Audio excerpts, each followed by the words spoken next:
Oi, gente, tudo bem? Oi, João. Oi, Kelly. E aí, João, tudo bem? Tudo ótimo. E aí, Johnny, do que a gente vai falar hoje? Então, hoje a gente vai trazer um assunto que a gente fala bastante aqui, mas nunca é demais. Sim. Deixar bem claro que a gente vai falar sobre ansiedade. E hoje queria trazer um ponto pra gente discutir aqui, que é assim, isso são dados comprovados, né? Então, assim, a gente sabe que durante a pandemia, a palavra ansiedade foi uma das palavras mais pesquisadas no Google, né? Quando a gente está falando de saúde. A pandemia foi um gatilho para muita gente. E antes da pandemia, era um assunto que já estava em alta, né? Então, assim, se a gente for olhar, a gente pode até pensar que é algo de hoje, né? Eu escuto muito, principalmente pessoas mais velhas falando, né? Ah, porque hoje todo mundo é ansioso, hoje qualquer coisinha... Parece né? até que é meio que uma frescura, né? Parece, às vezes utilizam desta palavra em específico, né? Ah, isso daí é frescura, porque na minha época não tinha nada disso. Só que eu acho que é importante a gente falar, por mais que esteja muito em alta, aconteceu a pandemia e tudo mais... Eu acho que esse mal da ansiedade não é uma coisa que é de hoje apenas, né? Não. E aí, assim, o que eu tô falando pra você, porque eu não sou estudado no assunto, mas você sabe Você é muito por mais que eu. osmose, né, João? Você fica Exatamente. andando aqui no canal. Exato, então assim, essa fala, na minha época não tinha isso, eu acho que não é muito verdade. Primeiro que a gente tem que tomar uns cuidados, eu não vou entrar nesse assunto para não mudar o foco do vídeo, mas é comum a gente ouvir, até a gente já falar, João, no meu tempo tal coisa era de tal jeito, né? E a gente sabe também, através de documentos científicos, que isso não é bem uma verdade, né? Já que os pensamentos é uma construção da nossa mente, né? Então, nós temos a sensação de que no passado era muito diferente, né? Mas isso não é uma verdade absoluta, não. Entrando aí no seu assunto, e aí, é claro, isso também serve para as questões da área da saúde mental, né? Sim, a ansiedade foi a palavra mais pesquisada dos últimos tempos. Com a pandemia, isso se potencializou, como outras coisas, outros assuntos também se potencializaram, mas, novamente, vamos tentar ficar nesse assunto.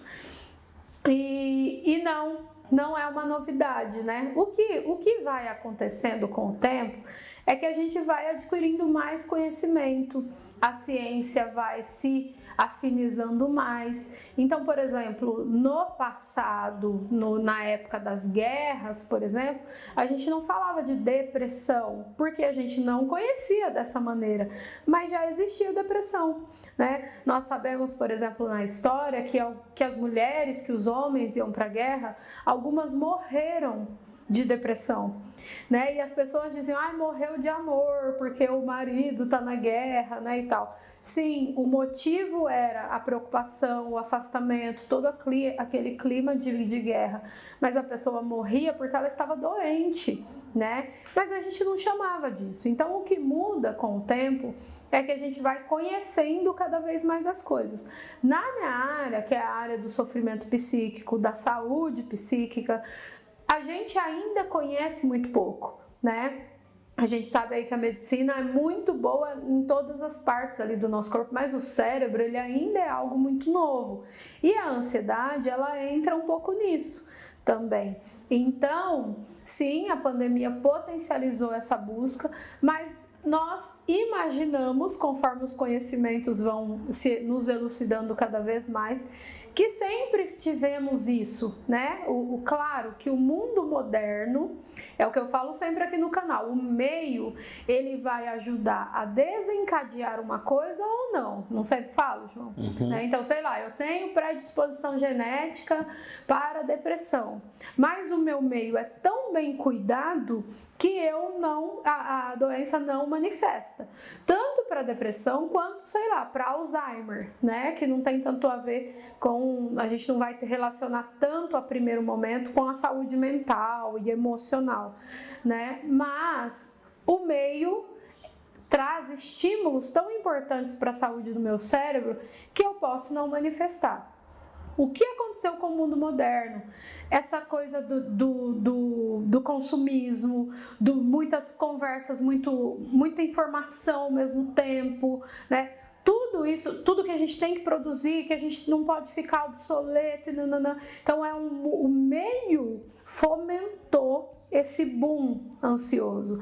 E a pandemia, que é algo que a gente nunca viveu, que a gente nunca passou, veio com o plus, né? Então, por isso que o mundo moderno tá se falando mais de ansiedade. Porque a forma que a gente vive hoje é uma forma que estimula muito que sejamos ansiosos, preocupados com o futuro, querendo produzir.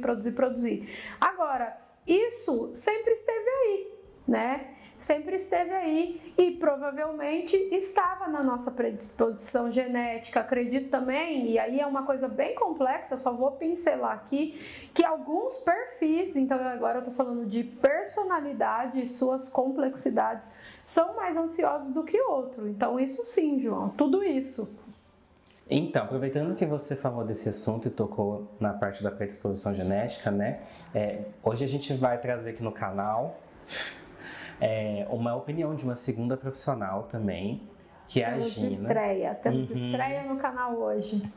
Essa segunda profissional é a Gina, o nome dela é Gina Palos. Ela também é psicóloga, inclusive eu já mencionei ela, acho que em outro vídeo aqui, né? Ela é lá de Minas Gerais e ela vai dar pra gente uma opinião a respeito disso, falar um pouquinho da ansiedade, e ela também dá uma pinceladinha nessa questão da predisposição genética, que eu acho que é muito bacana. Pode ser? Vamos lá, vamos ouvir a Gina. Falar sobre ansiedade já virou algo comum. É muito difícil você ouvir uma pessoa falando que não é ansiosa. E principalmente depois da pandemia, que foi algo que potencializou a ansiedade na vida das pessoas. Mas hoje eu gostaria de trazer mais o olhar voltado para a origem da ansiedade. Sobre essa forte influência genética que a ansiedade pode ter na vida das pessoas. Se a gente for considerar que a ansiedade ela pode ter essa influência genética, essa influência biológica, a gente pode pensar que a pessoa não é que ela ficou ansiosa por questão X ou Y. A pessoa ela é ansiosa, né?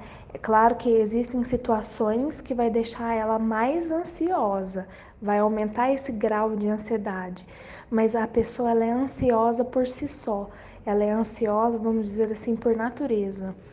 Então, se a gente pensar que tem essa influência genética, que precisa de um tratamento, né, desse controle, a gente pode pensar que a ansiedade é uma doença crônica, que precisa, sim, desse acompanhamento, desse controle.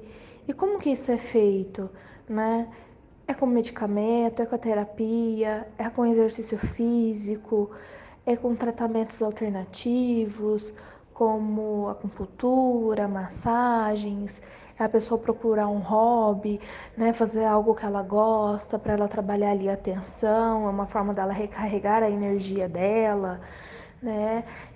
Pode até parecer estranho o que eu vou falar, mas a gente pode pensar até em questão de raça de cachorro, né? Existe aquela raça do cachorro Golden, né? Que ele de natureza é um cachorro mais calmo, um cachorro mais tranquilo, assim como existe a raça do Pinscher, né? Que ele já é uma raça mais agitada, mais estressada, mais ansiosa. Né? Então, eu gostaria de trazer mais para esse olhar. Se as pessoas elas podem ser ansiosas por natureza, né? Vamos dizer assim, por essa influência genética, e se a gente pode olhar e tratá-la como uma doença crônica. Então, vou começar dizendo, eu adorei a analogia que ela fez com os cachorrinhos. Achei Fica que bem ilustrativo, né? Fez todo sentido. Sim, é verdade. ela colocou, né, as formas, é claro que ela pontuou a questão da pandemia que a gente já falou antes, mas ela colocou as formas que isso pode se apresentar, né? Pode se apresentar, como eu falei no início, fomentado pelo meio ou se potencializar através disso, ou será que algumas pessoas têm uma tendência maior para isso? E o legal, né, João, é que ela já me ajudou, ela já trouxe aí um pouco do tratamento também. Então, esse é um tema que a gente usa muito aqui no canal, né? E a importância de dizer que o tratamento é um combo, como ela disse, né? É um combo que é atividade física, ela não falou, mas é importante cuidar da alimentação também, porque algumas coisas que a gente come tem uma tendência a nos deixar mais ansiosos. E aí, veja, se eu tenho essa personalidade ou essa predisposição genética, como ela falou, mais de ser uma pessoa ansiosa, é bom eu entender sobre esses alimentos para tentar evitá-lo ou diminuir o consumo deles, né? Ou cuidar melhor desse consumo se eu gostar. Então, a gente abre um olhar para a saúde mental que a gente já tem um pouco na parte clínica, né? Não é, João? Então, assim, tem algumas... sei lá, eu tenho gastrite. Então, é comum as pessoas da gastrite falar é bom evitar coisas ácidas, né? Não, mas a pessoa às vezes gosta de coisas ácidas. E aí ela desenvolve ferramentas, assim, eu vou comer quando eu tiver com muita vontade, no último caso. Quando a gente fala de ansiedade ou de qualquer tratamento de sofrimento psíquico, isso também tem o seu lugar e a gente também tem que ter atenção com isso, né? Então, alimentação, atividade física, o tratamento com profissionais especializados no assunto, psiquiatra, às vezes o psiquiatra quando precisa da medicação e o psicólogo para tratar as causas, né? Para que essa pessoa, sei lá, eu sou um pincher, mas eu tô fazendo terapia. Né? Então, eu sou um pincher um pouco mais, com mais inteligência emocional, né? Então, são as formas aí para a gente pensar que a ansiedade se manifesta e são várias as formas, né? E como a Gina colocou e o João colocou lá no início, sempre esteve aqui. A diferença é que agora tem nos incomodado mais, né? Tem nos adoecido, nos paralisado por conta desse mundo aí que a gente colocou, né? E aí, quando nos incomoda, a gente entende que a gente precisa conhecer esse assunto e falar sobre ele e fazer alguma coisa, né? Acho que é isso. Muito obrigada, quero agradecer a Gina pela participação, dizer aqui que ela tá abrindo uma nova fase aí dos vídeos do canal, né? Você quer falar, João? Você quer complementar com alguma coisa? Eu queria agradecer a Gina também. Quer agradecer a Gina, esse bando de mineiro na minha vida. Eu achei muito legal o que ela falou, como eu falei da analogia com os bichinhos, é muito importante, porque se acaba sendo didático, né? Sim. E é importante a gente ser didático e ensinar as pessoas. Então, nota 10, amei.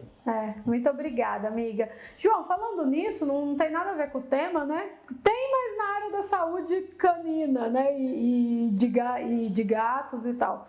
Tá aí, ó, a gente falando do quanto que antes a gente não falava, que não tinha essas coisas, na verdade a gente só não conhecia.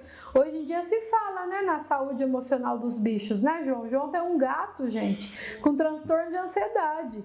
E ele usa medicação, né, João? Então. E tem umas técnicas lá de saúde. Eu amo o gato e eu acho maravilhoso o tratamento do gato dele.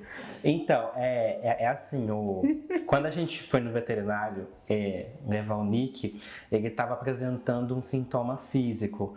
Lá. Igual a gente. Então, assim, ele não estava conseguindo fazer xixi. Tá. Entendeu? E a gente percebeu que ele ia... fala, né? E tipo, ele não fala com você, mas você observa e ele mostra. Ele ia na caixinha e saía, não tinha feito nada, né? Então, o pipizinho dele começava a coçar e ele ficava coçando na nossa frente. Aí a gente levou. E aí não foi encontrada a causa fisiológica para explicar o porquê que estava acontecendo isso. E aí, quando não foi encontrada uma causa fisiológica, o doutor chegou e falou: muito provavelmente ele está sofrendo com algum tipo de ansiedade ou estresse. E isso deve ser por causa de alguma coisa no ambiente dele, alguma coisa que está acontecendo, e a gente vai ter que mudar. Sim. Então a gente teve que mudar a forma como a gente estava cuidando dele, porque assim, é ele mais uma. Então a forma como a gente estava tratando os dois, né, e tudo mais. E o doutor falou, vou prescrever um ansiolítico. Porque ele precisa. Eu percebo, a gente levou ele e ele falou, eu percebo que ele é um gato muito estressado. Ah lá. Porque isso, e ele falou assim, como a gente não encontrou causa fisiológica, então esse estresse vem do meio. E ele pode ter uma predisposição a ser um gato mais arisco, porque é normal. Só que o meio tá potencializando. É igualzinho a gente, né? Então a pessoa senta aqui, como tem o Google aí hoje em dia, fala, ai Kelly, eu tô com ansiedade, eu tive uma crise, né? De onde você tirou isso? Ah, eu li. Tá, então não foi um psiquiatra que falou, né? Então, a nossa orientação primária é, olha, pode ser uma questão clínica. Então, você já foi nos outros médicos, né? Porque precisa passar de repente por um clínico geral, um endócrino, que pede os exames que vai fazer meio que um levantamento dessa pessoa. Visto que não é uma questão clínica, aí a gente vem aqui para a área da saúde mental por conta desse estresse que o veterinário falou do gatinho. É a mesma coisa, né? Sim. A gente não sabia, mas provavelmente os bichos já ficavam estressados no passado. O veterinário disse que isso é comum em gato, que cachorro também sofre de depressão, entendeu? Então, tipo, eles sentem da mesma forma que a gente. Então, eles estão propensos a passar por esse tipo de situação. Não tem o córtex pré-frontal, né, a fala e tal, toda essa parte cognitiva que dá o entendimento do que está acontecendo, como nós temos, né? Eles não. Mas eles estão aí, envolvidos em tudo que está acontecendo no mundo e sendo afetados por esse meio. Imagina a gente com toda essa complexidade que é o cérebro, né? Só tudo isso. Um beijo e até a semana que vem. Tchau, João. Tchau, Kelly. Tchau, tchau.